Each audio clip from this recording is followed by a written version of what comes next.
Let's continue our study of classes with generics by doing a list maker program. Here's the problem statement. Write a program that keeps track of a shopping list. Retrieve data from a file when the program starts, repeatedly add, remove, and show items, and then store data in a file when the program stops. Notice that by storing and retrieving data, what we're doing is making the program persistent. That is, making it available at all times. Now, the inspiration for this project actually came from a program that I use on my cell phone called Cozy. It's a little fancier because it allows you to share items with other people, but the idea is very much the same. So let's design our test data. Well, our plan would be to perform additions and deletions, checking the list after each one in general. So for example, we might add 4 items one at a time, like bread, milk, dog bones, and diet soda, the basic essentials of my life, and then delete all items one at a time. Then we could alternate adding and deleting, and of course eventually exit the program. And we'll want to check the file working too. Now there are a lot of decisions to make in this program. Because it is a relatively large program, I've had to do some of the work before we get started. So I've created the structure for the methods, I've put in the parameters, I even Java-docked them, so we have that available to work from. But let's talk through the decisions that I made one at a time. First off, how do you store data? Well, that's one we're going to have to consider. Which methods do you use? Now, one thing I can tell you about the methods, whenever there's a bullet list of the software should do this and this and this, that's a really good place to start with the methods. And so that's really a great thing to look at. And we had that bulleted list this time, so that's going to help us a lot. Now, the other thing we need to consider is the order of implementation. And this is where strategy becomes really important. So, for example, I like to do the menu control first, because that way, as I'm putting in more and more features, I can test how the program is working. That works out really well for me. The next thing I always do is add, because until you can add things into the list, you're not going to be able to see that there's anything there. And so that's an important method to do very early on. The minute I have add working, or I think I have add working, then I do show.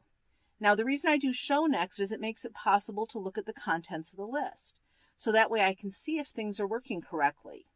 After that, delete, and then read and write. Now, I'm not saying that this is the only order you could possibly have implemented these things in. In fact, you can implement them in any order. But you always want to test as soon as possible. And the soonest way to test is by being able to add and show things first. So I'm a little more agnostic on the other things, but add and show, those are high priority. So let's talk about how we're going to store things. Now, I'm sure you guessed that we're going to use an array list of strings. I'm going to call it my list. The reason that that's the right data structure is it's the only one we have right now. So that's fairly obvious. The thing to remember is that it's 0 indexed. And you might want to think, well, couldn't we just make the user interaction 0 indexed? Well, not really. Users do not like software that starts counting at 0, although computer scientists would be amused by it. But we don't just write software usually for other people. There aren't enough computer scientists to pay our salaries. So we're definitely going to have to deal with unit indexing when we're talking with the user, and then 0 indexing when we're in the method.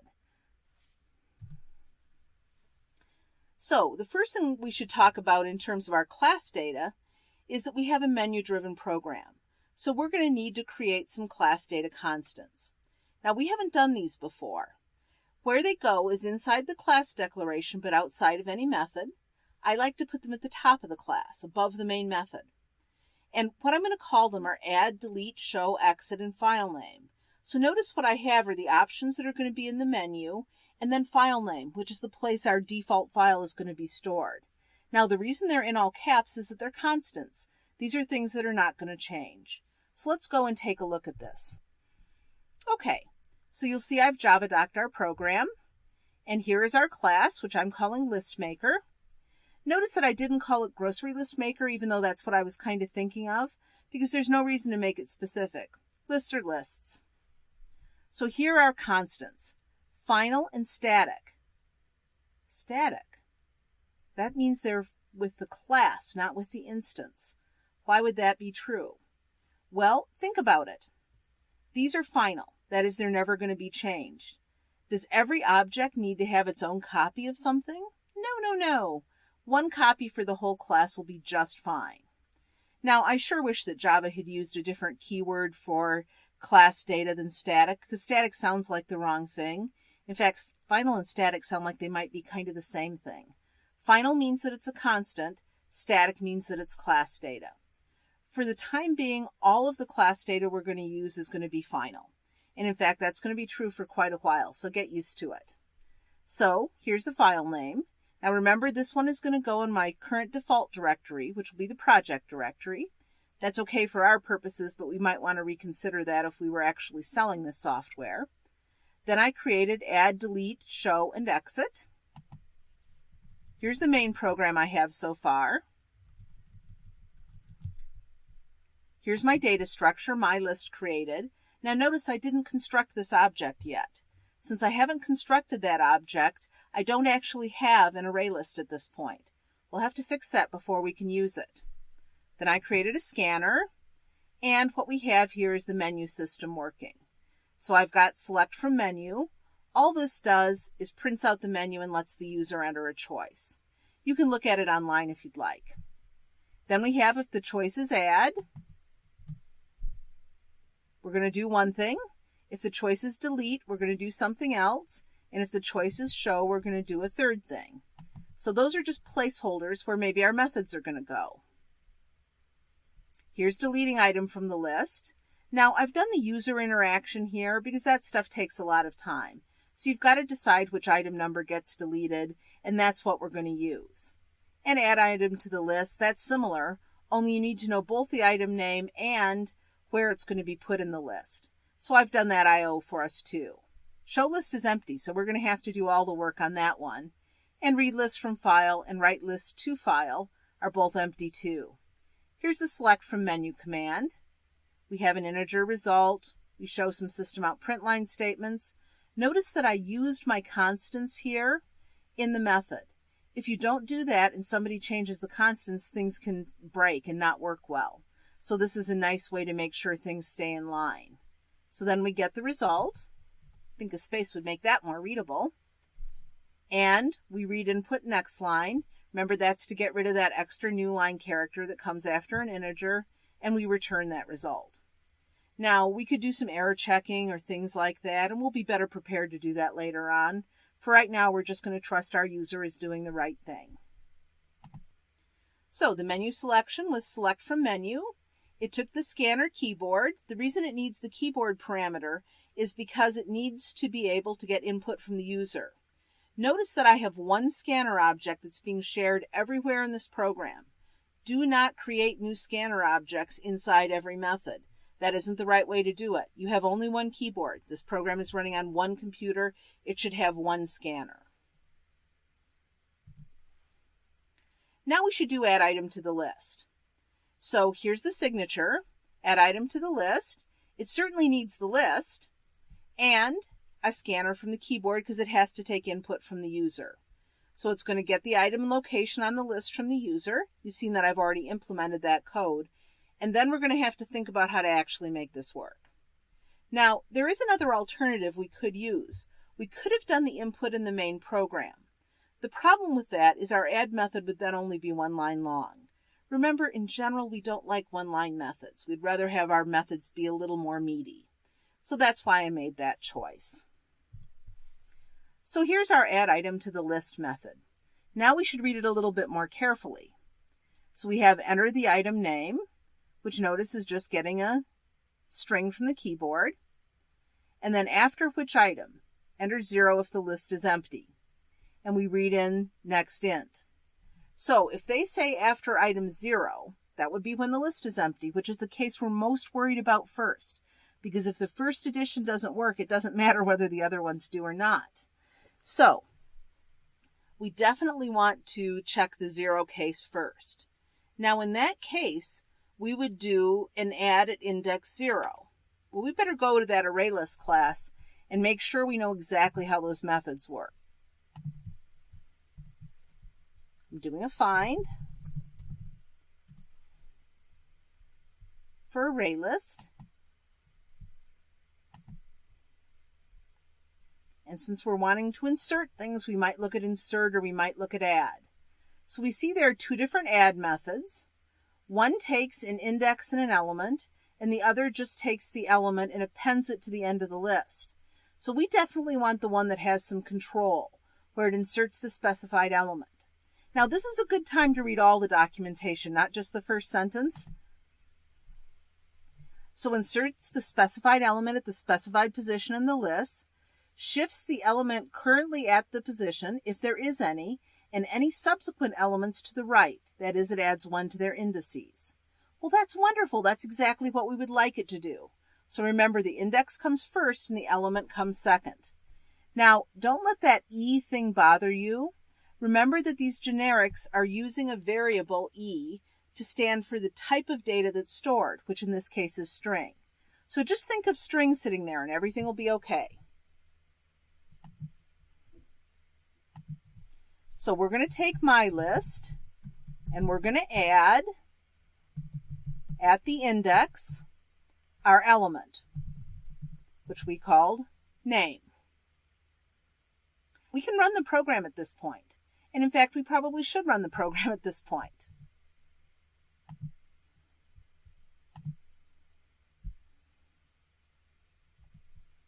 So the only thing that's going to work is add a new item. Well, that was kind of weird. So I asked to add a new item, and it says just please choose an action. Well, we better go and see what's happening there. I bet I know what we didn't do. We forgot to call add item to list. So up here, we need to call our method. Add item to list. It's going to take my list, and it's going to take the keyboard. Okay, now Eclipse isn't happy right now. Let's see why.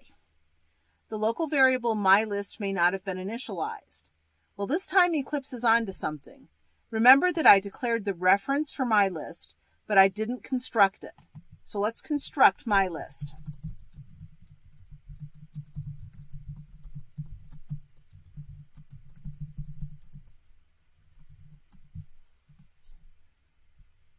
Okay, now Eclipse is happy, and maybe we stand a better chance of having our method run properly.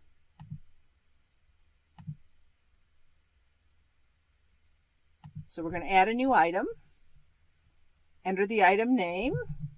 We're getting milk first, I think. After which item, enter 0 if the list is empty. Now, wouldn't it be great to be able to show right now? But unfortunately we can't, so all we can really do is quit the program. I guess we could have inserted some more items, but until we know the first item is working, there's no reason to do a lot of testing. The next thing we need to do very, very urgently is show the list. Now we know the control for this is going to have to be a while loop with an index counter, and we need to remember that 0 indexing is going to apply. So let's not make the same mistake we made last time. Let's call the method showList before we even implement it. So this is a counter controlled loop. Count is 0 while count is less than mylist.size. Now we might want to pause for a minute and make sure we haven't just created an off by 1 bug. Remember that when you start counting at 0 and stop counting with less than size, that is correct on an array list. So we do not have an off by 1 bug here. So we'll do system out println. Now we probably want to show the numbers because we're asking the user to use the numbers. So we're going to have to do count plus 1.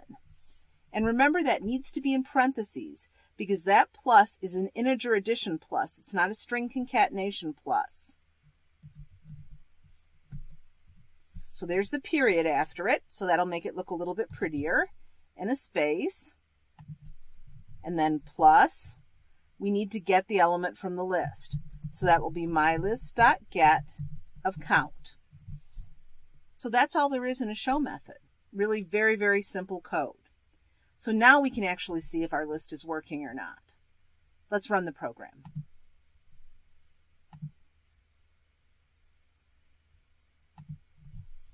So we add an item to the list, milk at index 0. and then we show the list. Uh-oh. That's a problem. Well, if you look at our list, you'll see I've made one of my classic mistakes. I forgot to increment the counter in show.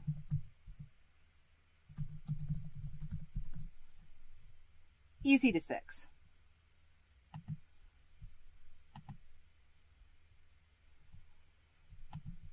So now we add an item to the list after item 0, and we show the list, which is looking much better.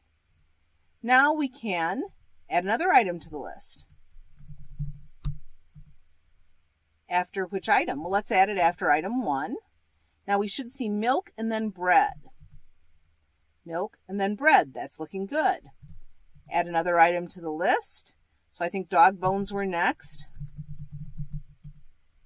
After which item? Let's add after item 1. So this should be between milk and bread now. So when we show the list, milk, dog bones, bread.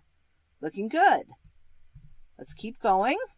Let's add diet soda. After which item? This time let's add after item 3. So this should be at the end of the list now when we show. And we'll see diet soda is there. So this is all looking very nice. We can even exit the program smoothly because we implemented that. The next thing we need to do is to delete an item from the list. So the signature for this, void, delete item from list, ArrayList of string, list, scanner, keyboard. So we need the list, which is the ArrayList, and we also need the keyboard because we're going to have to interact with the user. So we're going to ask the user for input, which you probably remember I've already implemented, and then we're going to remove the requested item. Now we really need to think about the 0 indexing here so that we get the right item out of the list. Remember, the user is thinking in unit indexing, and the program's internal logic is 0 indexed. It can get a little confusing at times, but if you slow down and think carefully, you usually can get it right. First, we want to call our method here.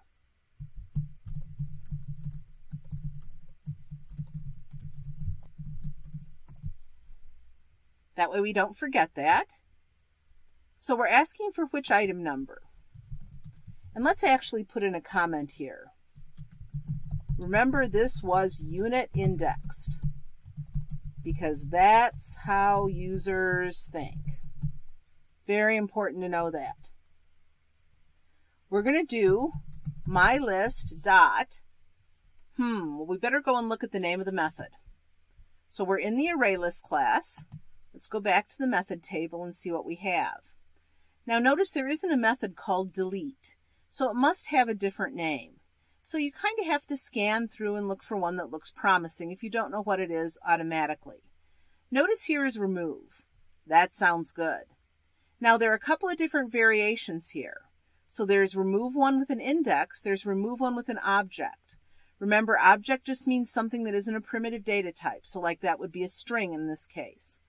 We don't want to do that because we're not trying to remove things by name, we're trying to remove them by position.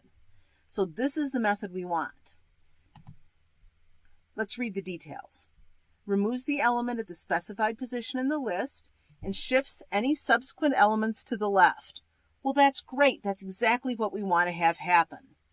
Now, what it doesn't say here is it doesn't say that it's 0 indexed. They assume that you know things like that when you're programming. And beginners don't always know that. And don't feel badly if you don't know it. I didn't know it when I started programming either. Remember that the API is for professionals, and sometimes it doesn't tell you everything you really need. So we're going to do mylist.remove. If we say remove at index, we've got a problem. Because, for example, if they want the first item to be removed, that would be index 0. So if they say 1, we want 0. That suggests that index -1 is probably the right place. Let's try it and see if it works.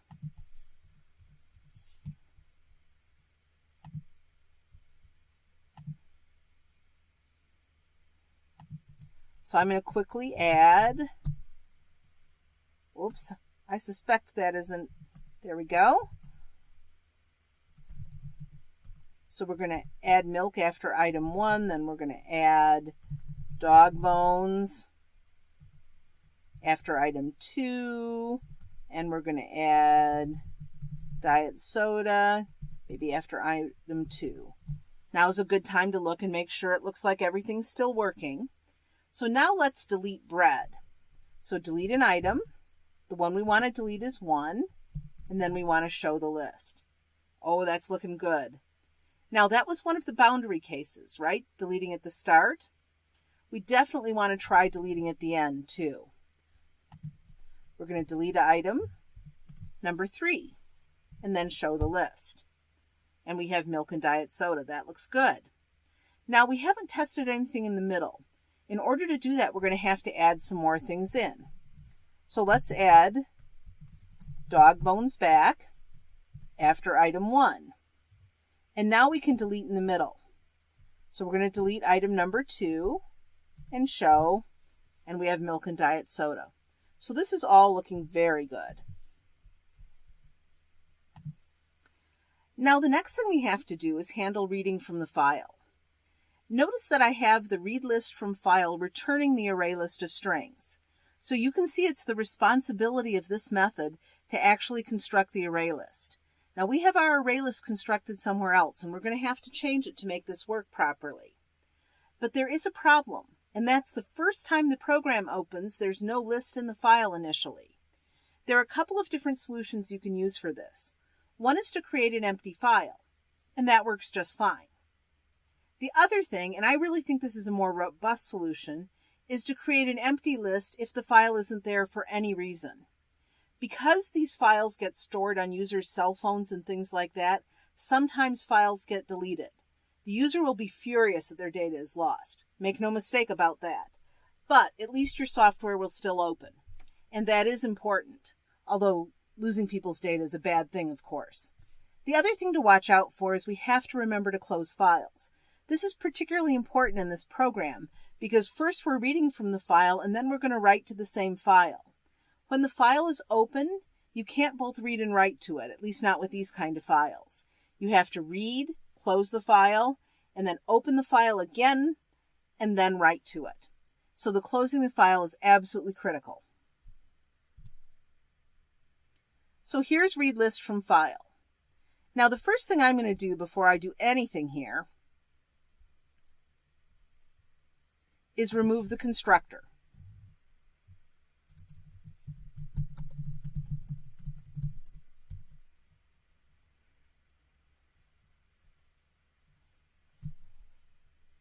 So let's remember what the parameter names were.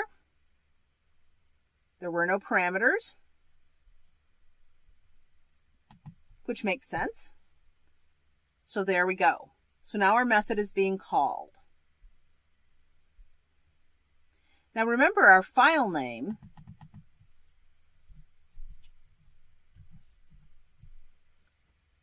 is a constant that we can use, and so we definitely want to handle that. The other thing to notice here is that I'm already throwing the file not found exceptions that we would have to add in otherwise. We have a file,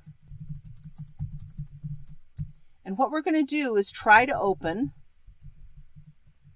our file name.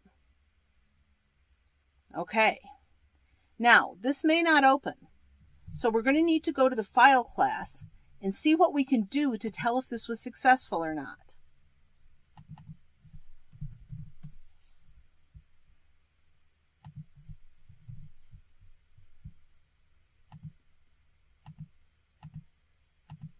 So here we're looking for file. Notice a lot of classes have file in their name.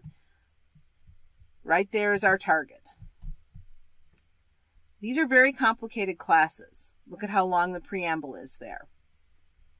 So we're going to just try to do as little work as possible and find something that looks like it would work. If you take a look at this little method right here, exists. This tests whether the file or directory denoted by this abstract path name exists. Well, that's exactly what we want, because if we try to open the file and the file doesn't exist, that's when we know it's the first time running the program or something horrible has happened and we need to create a new empty array list. Here we go.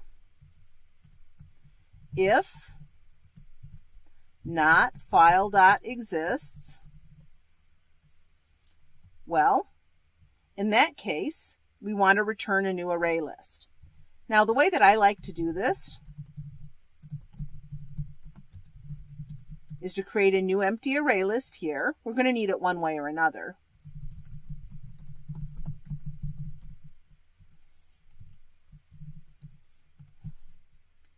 If the file doesn't exist, what we do is we return result. That is the empty list.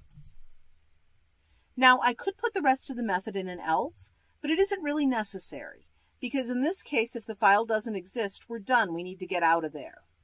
So the only thing we need to do in this case is file.close. Close is how we close the file. Absolutely necessary. Let's see what Java's unhappy about. Ah, yes. Jumped the gun on that one.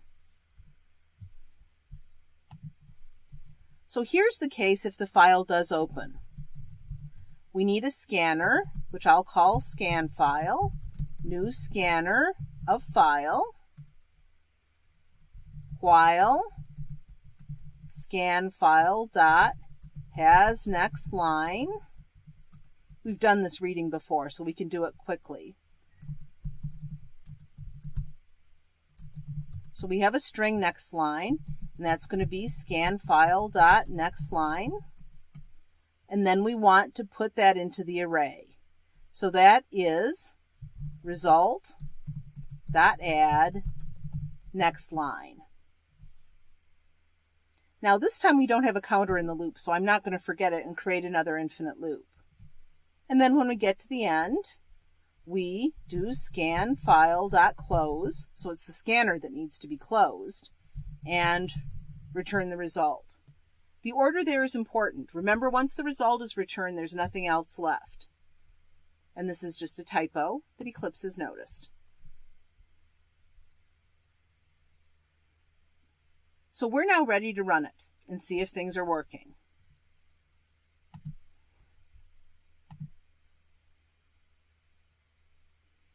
So the program started. That's a good sign. Let's add a new item.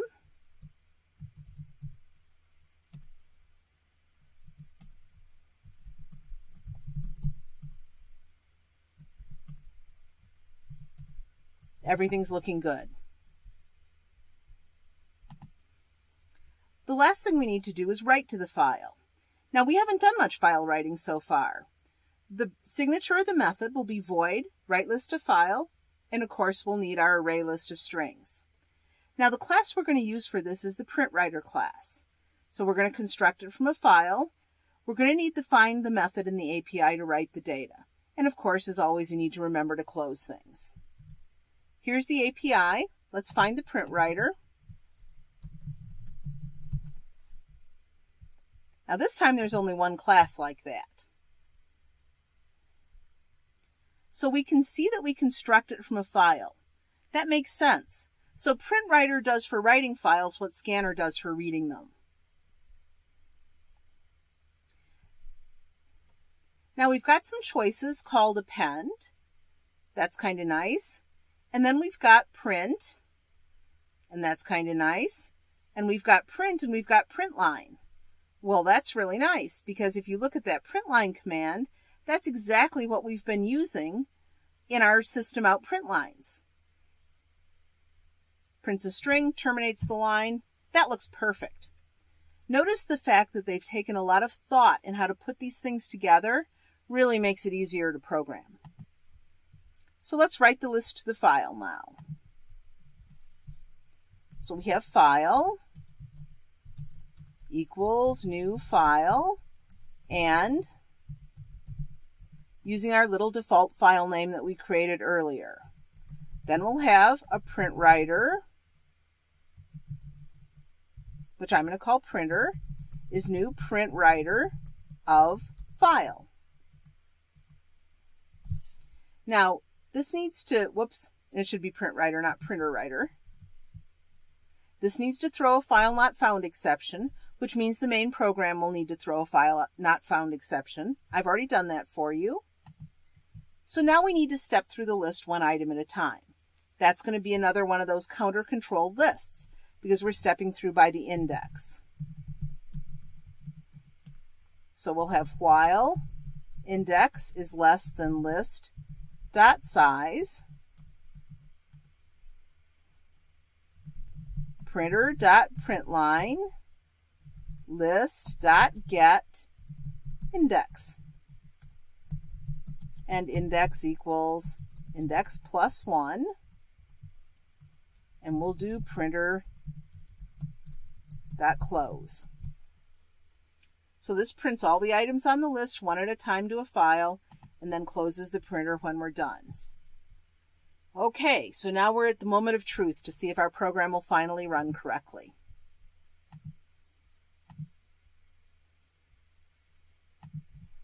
So we're going to add things in. Bread, milk,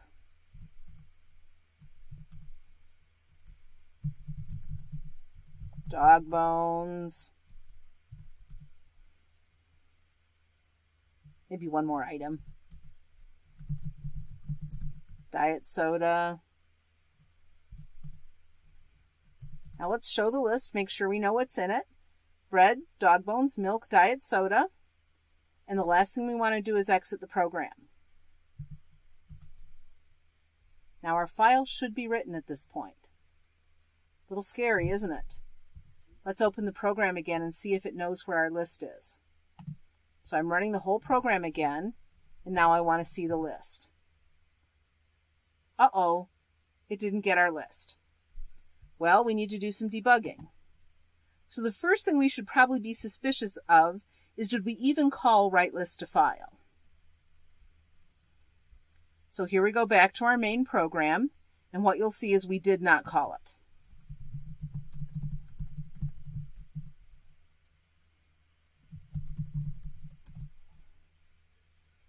Okay, well that was disappointing. Here we go, running again. So I'm adding bread, adding milk, adding dog bones, adding diet soda, showing the list, exiting the program. Now we run it again.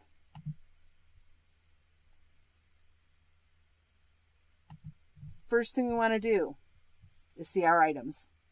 And there they are.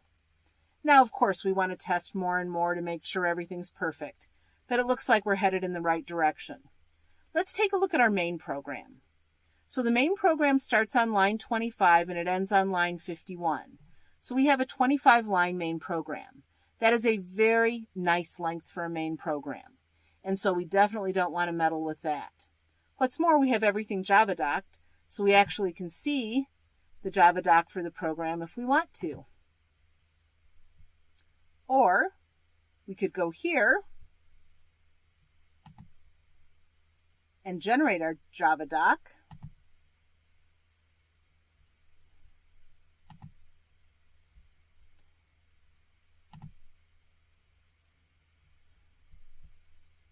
And here's our documentation showing up.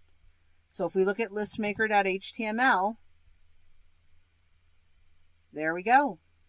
All that beautiful documentation that I created for you to enjoy. So we finished writing to the file, and our program is finished. So keep programming.